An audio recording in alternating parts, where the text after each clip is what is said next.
Getting it done down the stretch, the field hockey team was able to pull off a convincing win and make it into the postseason. Plus, we recap men's soccer and its play down in Orlando. OwlSports Update is live for the final time in the spring of 2021, and it starts right now.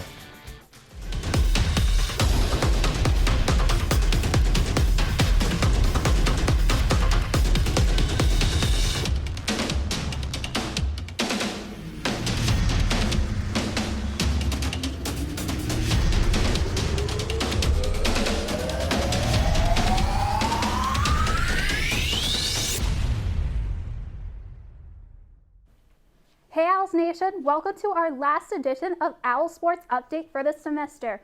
I'm Courtney Murphy, class of 2021, alongside Dom Gillespie, class of 2021. On top of it being the final OwlSports Update of the school year, it is also our senior show. We will highlight our senior class while wrapping up the spring sports season, and we start with field hockey. The field hockey team came into its final regular season game hoping it wasn't going to be the final game of the season. While the Owls were facing LaSalle in a non-conference game, they also had their eyes on two other games in the Big East that would impact their postseason hopes. It was a cloudy Thursday afternoon at Howard Field. LaSalle came into this one winless on the year, and it was more of the same. Temple with a chance early off this corner penalty shot, and Veronica Novikova finds the back of the net for her fourth goal of the season. Temple again here with possession deep in LaSalle's zone. Cassie Kincaid is able to stop the first shot, but he gives it right back to the Owls, and Taylor Alba hits this one out of midair to keep pouring it on. Temple managed to outshoot LaSalle 15-6, and of those 15 shots, 9 of them were on goal, and of those 9, 4 of them were able to find the back of the net as the Owls take down the Explorers comfortably by a score of 4-0. They finished the regular season with a record of 8-9. As for the Big East scoreboard watching, the Owls did qualify for the playoffs on the final day of the regular season, thanks to Old Dominion beating Providence and knocking them out of the playoff picture. Providence's loss is Temple's gain as the Owls grabbed the 4th seed in this weekend's tournament, their first trip since 2016. The semifinal match is set to take place on Thursday afternoon in Conshohocken, with the Owls facing top-seeded UConn. That final will be on Saturday. We're transitioning to a team that had a short playoff run down in Orlando. The men's soccer team took on Tulsa Thursday in a game that was decided on penalty kicks. It was almost a case of deja vu from their last matchup in March. The AAC semifinals didn't officially have any action until the second half, literally. In the 51st minute, Tulsa's Alvaro Torrijos got the first goal, breaking the tie. Owls responded by applying pressure on defense, which did work in their favor. In the 73rd minute, Mikael Borgje flies it to the net and finds it the foot of Jaylen Campbell, who gives Temple its first goal to tie the game at 1-1. Regulation ends in a draw, just like their last matchup. After 2 scoreless overtimes, we are into penalty kicks. Tulsa made 3 out of their 4 kicks, whereas Temple only made 1. The Golden Hurricane advanced to the finals, winning 3-1 in penalty kicks.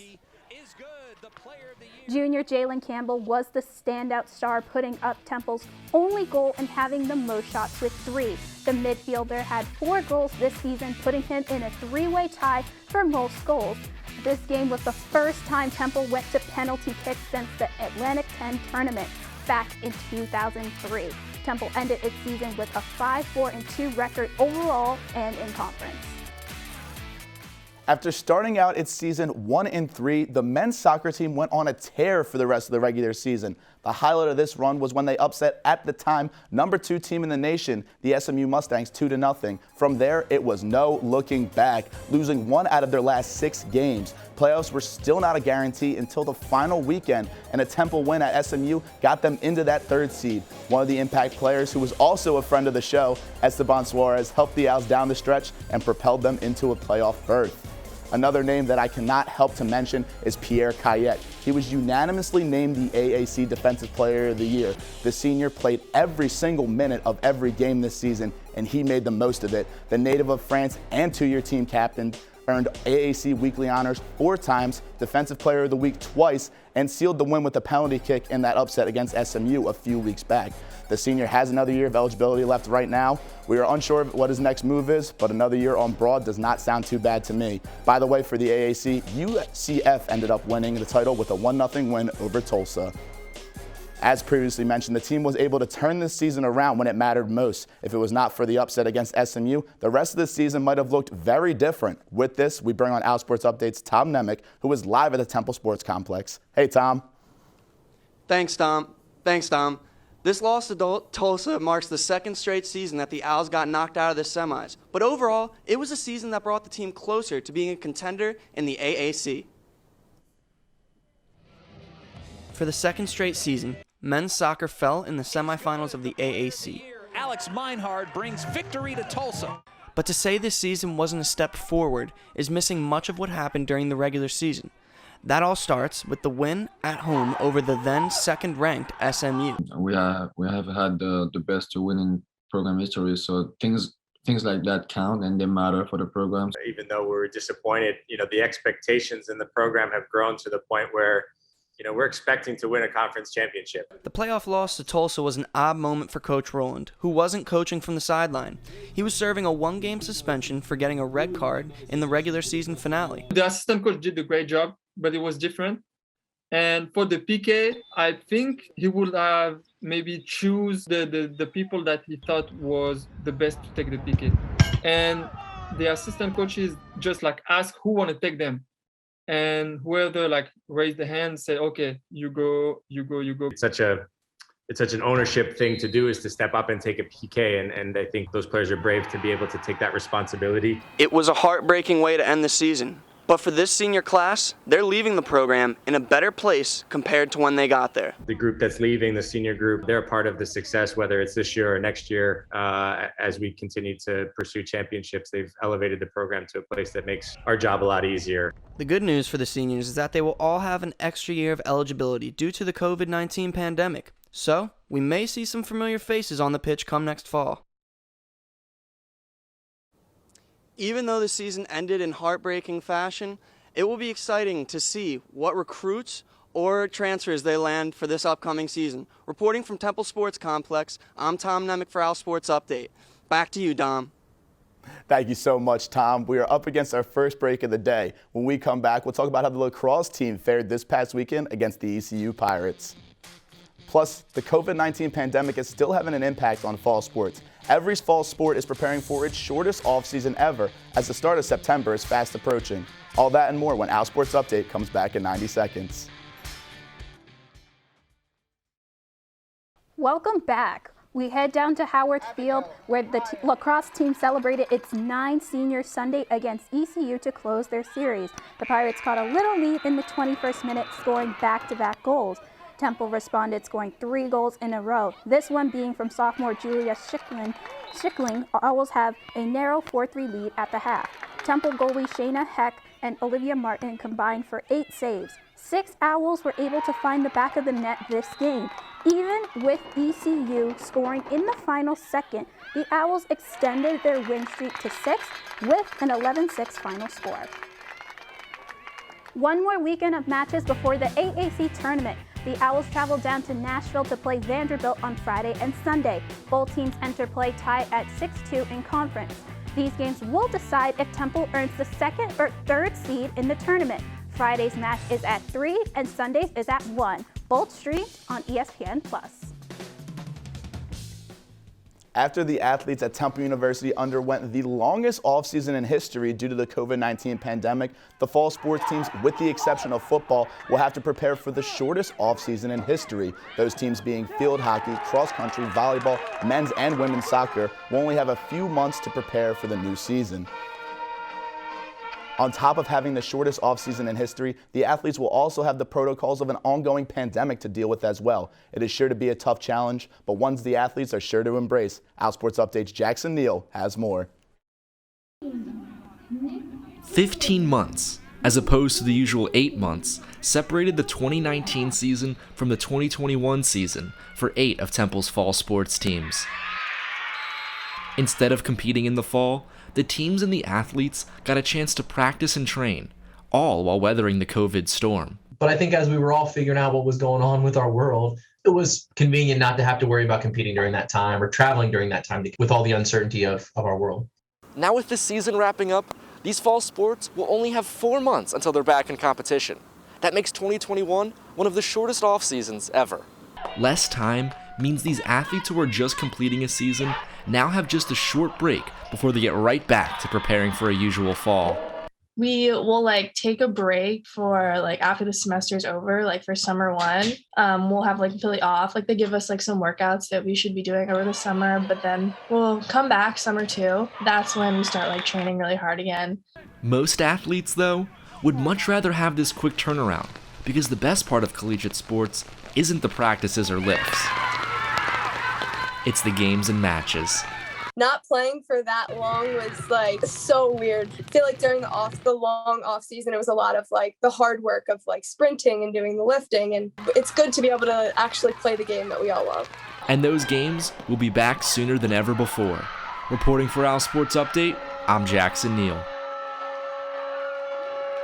For another reference on how fast the turnaround will be, the field hockey team is still competing, and the men's soccer team just wrapped up their season mere days ago. But tennis has a longer off-season than they wanted. COVID has once again pulled Temple away from the playoff picture, this time men's and women's tennis. Both teams were due to start their AAC championships on Thursday. Temple withdrew from the championships and their seasons were called off Tuesday, thanks to COVID. Overall, the men's team finished this season with an 11-5 record. However, they ended their season on a 3-match losing streak. The women's tennis team finished with a 9-2 record. Tough break for the men's and women's tennis teams, both of which were styling records well above 500 on the year. But it's time for our second break of the day. Coming up, we preview the golf team that is heading down to Florida for its own conference tournament. Plus, do you remember when COVID took down almost half the football team in the fall? Well, COVID has not stopped the spring ball so far. We'll learn more after the break. Welcome back to OwlSports Update. It is only right that for my last show at OwlSports Update, I go back to my roots and talk football. It is my pleasure to welcome on my former co-anchor, Adam Crignali, class of 2021, to talk some position battles for the upcoming season. Adam, thanks for coming on. Dom, anything for you, man. Great to see you. All right, we're going to start off here with the battle that everyone's worried about, the quarterback room. It's expected to be a little bit of a competition between Real Mitchell and DeJuan Mathis, but as it stands right now, it looks like DeJuan's getting a majority of the reps. Adam, what do you think? I'm right there with you. I think both of us can say right here, right now, DeJuan Mathis is the guy. He's 6'6". I think that's a beautiful positive to have for Temple, having that type of height at the quarterback position. But more importantly, he's a transfer from Georgia, so we know what that means. It's from an SEC team. That's a winning mentality, a championship mentality that Temple hasn't had in the past few years. Let's be honest, the record speaks for itself. Plus, have you seen the promo videos that have been all over Twitter, Instagram, you name it? DeJuan is front and center wearing that green quarterback practice jersey. DeJuan, I think, is absolutely the guy come week one if nothing changes. But let's switch gears a little bit here. Let's talk about the quarterback room, Dom. There's a lot of, talk. I think you and I both broke it down with Ray in the fall on so many different names. Once Ray Davis transferred, what was going to happen? So for me, I'll take Tavon Ruley as a guy that could step up. I mean, when you think about Tavon last year, he was kind of that guy when Ray left. But I'll take a sleeper pick for this particular, little round table we're doing. I'm taking the East Pennsboro senior high native Onassis Neely. This guy had over 5,000 rushing yards with 70 touchdowns in just 3 seasons. He rushed for 320 yards in just 1 game. He was the Mid-Penn Conference Offensive Player of the Year and a league MVP. Dom, what do you think? Adam, you mentioned how DeJuan's coming from an SEC school, so I'm going to pick a guy from a Big Ten school, Ravon Bonner out of Illinois. As you already mentioned, the running back room is going to need a lot of help, and I see a power back like Ravon being the one to propel them into there. Adam, thank you so much for coming on. No problem, bud. The football team is trending in the right direction this spring. They were plagued by injuries and COVID-19 positive tests for all 7 weeks of the regular season. But as the spring is just getting started, the Owls feel more in control. OwlSports Update's Bella Diamore has more. 3 weeks into spring ball, and so far so good. Temple has about 100 athletes in the program, not to mention the coaches, support staff, and trainers, all with no COVID shutdowns. That's a complete turnaround from the fall when the Owls had 28 positive cases. You're locked in your room for 10 to 14 days, so it can be really, really hard, not on your body, but also just mentally. The program still faces positive cases, but the trainers have a better grasp on how to handle them. It's a little less stressful than what it was in the fall because we pretty much have the only interaction is with our team. We're not interacting with another team. During spring ball, each player is required to fill a daily check-in every night to monitor their health symptoms. The athletic trainers then go through each player's check-in before the next day of practice. We test prior to the athletes coming into the building and prior to their meeting. So it's an early day. Although the players test frequently, many of these owls only live a few feet away from each other. So if one tests positive, you can assume others will as well. With the new season approaching, athletes and the coaching staff have developed a new routine, but the hope for the fall is to get back to some sense of normalcy while keeping everyone safe. Reporting for OwlSports Update, I'm Bella D. Moore. Thank you so much, Bella. There are still a few teams wrapping up their spring schedules. Golf is one, with Coach Brian Quinn's team peaking at the right time. With more on this, I toss it over to OwlSports' Marco DeLuca, class of 2021 with more. Hey, Marco. Hey, Dom. Despite the many problems that sports have faced this year, another Temple team will be playing for the chance to win a conference championship, with the men's golf competing for the AAC title this weekend. The Owls are heading down to the Southern Hills Plantation Club in Brooksville, Florida for the AAC championship that will take place starting Friday. The team finished the year strong, led by junior Connor McGrath, who won medals at the Temple Spring Invite that earned him AAC Golfer of the Week, the first time an Owl has done so since Brandon Matthews in 2015. This Temple golf team continued to show heart throughout a short season by getting better as the year went on and proved to themselves that they can compete with the best, something they will have to do again this weekend. From last to first, and it only took about 6 weeks to get there. Temple Golf started the year in February, finishing 16th out of 16 teams in South Carolina. But the team quickly turned its short season around and have built up confidence and momentum heading into the conference tournament. The highlight coming with the first place finish last week at the Temple Spring Invite. Junior Connor McGrath had the tournament's top score, and senior Dawson Anders tied for third. I know we're all really excited just because we have a really good team, and we're all starting to click and play good golf. I think we're trending in the right direction, and we're going to be peaking at the right time when conferences come. The Owls finished 5th out of 10 teams in 2019 at the conference tournament, which was the highest the Owls ever placed in their 6 seasons in the AAC. Brian Quinn has said that this is one of the most talented teams he has coached here at Temple in his 14 seasons as their head coach. But this Owls team will need to continue to trust each of their shots, as the pressure of the conference tournament will no doubt increase. And it's just been fun watching the kids gel together, they're like a band of brothers. The Owls will head down to the Southern Hills Plantation Club in Florida for the AAC Championship for a 3-day tournament starting on April 23rd, in hopes of capturing that first conference title.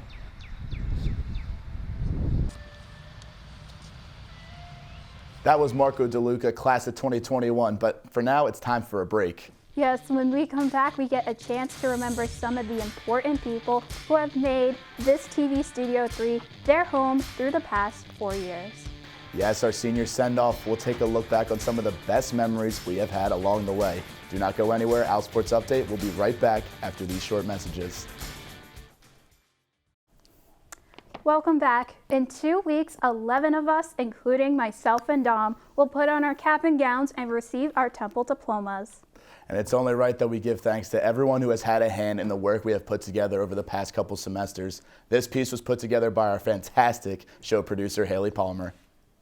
Hello, Owl fans, and welcome back. Welcome back to OwlSports Update. I'm Courtney Murphy. I'm Dom Gillespie. I'm Adam Cronally. The birthday boy, Adam Cronally, joins us in the newsroom. This play of the week takes us back to the gridiron on Friday night. The Owls had a lot of success this year. The athletes are confident their season will be stronger moving forward behind the guidance of first-year head coach Josh Nelson. Though expectations were high, Coach Snyder found positives for both teams after their performances today at the AAC Championships. Right now. I'm Adam Cronally. Guys, back to you. Reporting from the big board, I'm Dom Gillespie. Sean and Dan, back Back to you guys. Joining us live from the Leah Core Center is OwlSports Update's Courtney Murphy. Thanks, guys. For the past 3 seasons, Damian Moore has wore the number 23 on the court. I got these for Christmas. They're actually blue light glasses. I don't really have vision impairments. But using a DSLR camera, an iPad, and a lot of editing with Final Cut Pro. I like them for the fashion statement. I think I look pretty good in them. The Leah Core Center, I'm Courtney Murphy. Adam, JJ, back to you. Despite the COVID-19 protocols set on the football team and Temple, Sharing a hometown less than an hour outside of Atlanta, Georgia, Pages coached Serena and Laney for about 3 years before they came to Temple. You heard Coach Carey talk about it. The door swings both ways. Cody was runner-up on season 16, which prepared him for the top spot this fall in season 22. It is an organization that aims to benefit student athletes in all aspects of life, from the locker room to the classroom. Joshua and Mia have these different styles, but these styles do complement one another. It's the Cinderella story of the spring. The lacrosse team has won 4 of their first 5 games. Thanks to COVID-19, it has the volleyball team playing at a time of year that they are not used to. she eventually created more than 800 masks with various different fabrics. A lot of sports means a lot of different highlights, but it's definitely great to see so many teams back in action. And since it is our last show, Courtney and I thought it would be a fun idea to reminisce on some of our favorite times at OwlSports. Mine would have to be 2 years ago. I was my first year on senior staff. I was an ITN reporter, and that year Temple upset the at the time number 23 team in the nation, the Memphis Tigers. Being able to report that game and overall that season as a whole, the Owls found themselves in the top 25. That had to be it for me. Courtney, what was yours? That's such a nice memory for me, Dom. It has to be when I first did my live shot back in 2 years ago. That was when I was not as great as I do right now. So I've grown so much with OwlSports Update, so I'm so grateful for being able to have that live shot opportunity. So that was probably my most favorite memory, being able to do that. Yeah, some great times here. Well, that will do it for my final edition of OwlSports Update. You know, I always expected to graduate college, but I never really expected to say those words. Thank you to everyone who has been a part of my journey here. I could never remember all the names, but just know you helped me get to this point, and I will be forever grateful. It still feels very unreal that this is our final curtain call and sign off. A big thank you to all the team here and executive producer Matt Fine for a great last semester and the opportunity he has given us. For all of us 2021 seniors and Dom Gillespie, I'm Courtney Murphy, class of 2021. Have a great day, everyone.